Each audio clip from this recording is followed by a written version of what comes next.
My dear brothers and sisters, once a man came to the parish priest and he was very upset and angry. And he said to the parish priest, "Father, I want a divorce. I want a divorce and I want it immediately." So the parish priest asked, "Tell me, what's the reason? What did your wife do?" Well, he said, "My wife, every day she fries egg in the morning. She fries egg in the morning." My goodness gracious, you don't ask for a divorce for such a small and petty thing. My dear brothers and sisters, it looks very silly. It looks very small. It looks very petty. And yet, if we sit back and look at the problems and difficulties that we face, we will discover the reason often is very small. Because of small reason, we enter into a fight. Because of small reason, sometimes people stop talking. Because of small reason, sometimes there is violence. Because of small reason, my dear brothers and sisters, there are wars, fighting, destruction, and death. If only we could stop for a while. This man, if he could have just shared what was inside of him with his wife, or his wife asked him, "Do you like egg every day?" Sharing and listening. Sharing and listening. That is what we call a dialogue. And if there is dialogue, my dear brothers and sisters, there will be peace, there will be harmony, there will be unity, there will be reconciliation, and all of us will live together as brothers and sisters. I met this young couple many years ago, many years ago, maybe more than 15, 16 years ago, and they were about to get married. And they did something very beautiful. They promised each other, even before their marriage, they promised each other that every day before going to bed, we will share what's in our mind. Ever since, now it's almost 19 years, not one day went by without sharing with each other at the end of the day, before they could go to sleep, what's in their mind. Did their marriage have challenging moments? Yes. Did their marriage have difficulties? Yes. But the marriage was always strong, vibrant, alive. And the secret? The dialogue between the husband and wife.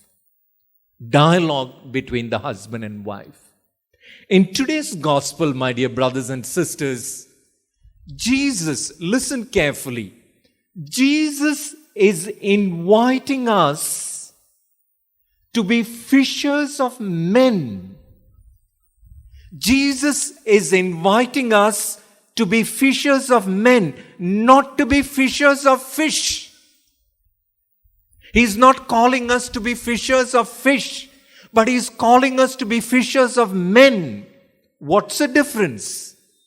To be fishers of men, the emphasis is on what we do. The emphasis is on our achievement. The emphasis is on our success. But Jesus is not calling us to that. He is calling us to be fishers of men. Fishers of men means not doing, but He's calling us to relationship. He's calling us to relationship, to bonding, to oneness, to love. And the climax of that calling, my dear brothers and sisters, is when Jesus said, eat my flesh and drink my blood. Then you will be in me and I will be in you. Perfect union. And before Jesus went away from this world, he addressed Peter three times, and he said to him, "Do you love me? Do you love me? Do you love me?" And every time Peter said yes, he said, "Feed my lamb, feed my sheep." What was the meaning? My dear brothers and sisters, the meaning was, if we enter into dialogue with Jesus, if we enter into dialogue with Jesus and a real dialogue, then that dialogue will be seen in our dialogue with others. I repeat again. If we enter into dialogue with Jesus and a real dialogue, then that dialogue will be seen in our dialogue with others. All these days of the Novena, we remember one man who entered into dialogue with Jesus, and that is Saint Francis Xavier. And my dear brothers and sisters, what did that dialogue with Jesus meant for Francis Xavier? First of all, it meant leaving his own country and coming to Goa, coming to India, coming to China, coming to Japan. Dialogue for Francis Xavier meant to become, not only learn the language, but to become one with the people that he was serving. Dialogue with Jesus meant for Francis Xavier to go through the difficulties and problems that he faced. Dialogue with Jesus for Francis Xavier meant every morning he would ring the bell and announce the good news to people. And my dear brothers and sisters, finally, dialogue with Jesus for Francis Xavier made him completely one with us. It made him completely one with us, so much so we call him today Goenka Sahib, means the father of Goa. The father of Goa. And my dear brothers and sisters, we not only admire this wonderful person, we not only revere this great saint, but all of us have in our hearts a love for this wonderful person of Francis Xavier. And today we have gathered here not only to remember, but to express our love for this wonderful person who had dialogue with God, which translated itself into dialogue with others. So for us today then, what does celebrating this great saint means for us as we reflect on the theme dialogue? My dear brothers and sisters, we are called to dialogue with others. How do we do that?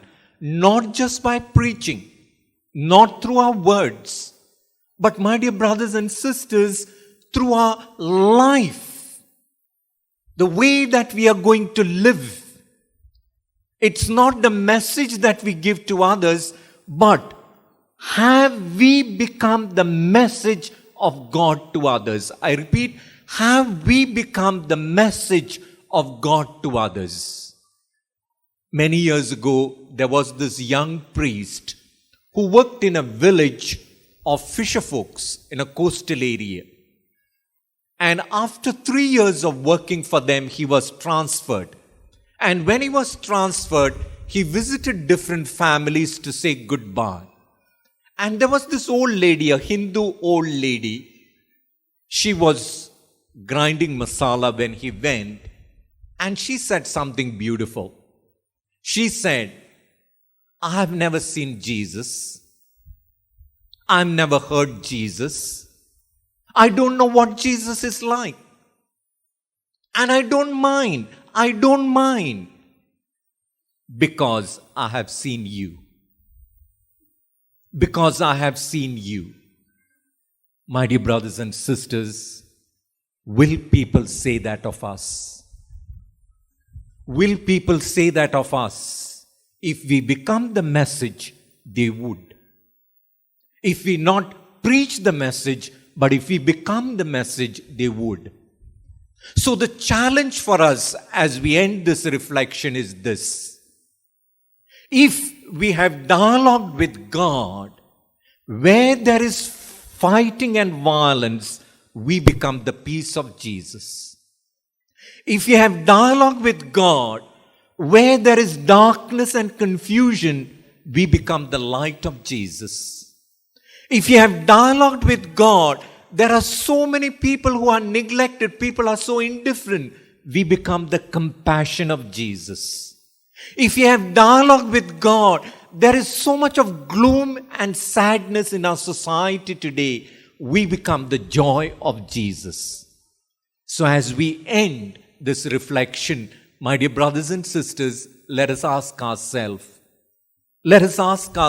these questions and we end. Let us ask ourselves, am I the hope of Jesus for others? Am I the compassion of Jesus for others? Am I the understanding of Jesus for others? Am I the forgiveness of Jesus for others? Amen.